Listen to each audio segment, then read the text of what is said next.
kunu alamsa Ghana jamana nyama nana akufo ado ani Gambi jamana nyama Adama Barrow olu nana Bamako kana Mali cɛmancɛ fanga ɲɛmaaw k'olu kuma ɲɔgɔnya mun ye Ivoirien olu ka sɔrɔsi 46 min o minɛlen don an fɛ yan an y'a ye k'a fɔ baaraw bannen kɔfɛ ni jamanatigi ɲama fila u si ma sɔn ka kuma Badu Koba n'ale ye sɛbɛn gafe bɛ yen n'a tɔgɔ ko Triomphe du Mali o ɲama ye an k'ale hakilinata lamɛn nin baara ninnu kan u nacogo yɛrɛ man ɲɛ kuma tɛ u n'an ka autorités ka bɛn ko la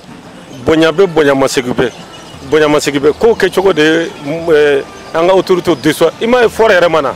fɔra mun yɛrɛ bɛ ko kunna fɔra yɛrɛ mana parce que fɔra y'a ye k'a fɔ ko ale bɛ baara mun na a sabotera a bolo parce que fɔra de y'a to ni muso saba nin libéré la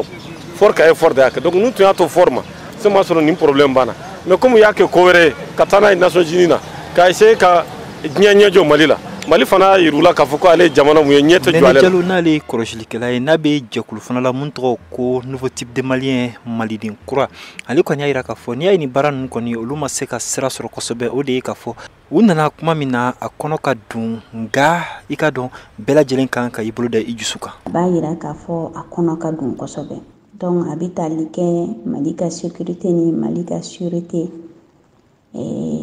kow kan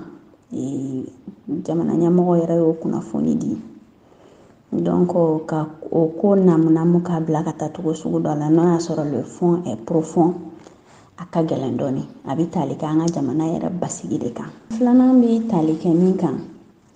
o ye an sigiɲɔgɔnw ni ɲɔgɔn cɛla la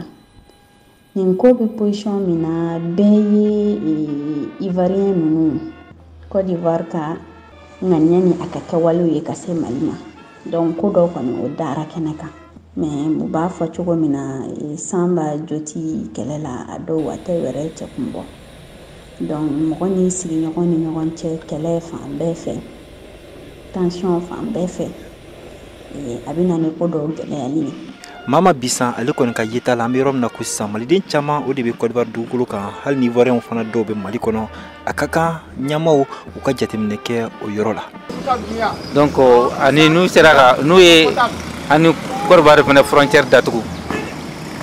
donc o fana bɛ se ka fɛn gɛlɛya n'i y'a sɔrɔ an ka mɔgɔ minnu voyager ka taa ye ani an ka fɛn minnu bɛ to ka bɔ Côte d'Ivoire port ni fɛn ninnu na comme ça a bɛ se ka gɛlɛya fana lase an ma côté la c'est tu vois gɛlɛya bɛ na dɛ mais anw ta bɛ sɔn ka juguya ka tɛmɛ Côte d'Ivoire ta kan o sens fɛ est-ce que parce que anw ka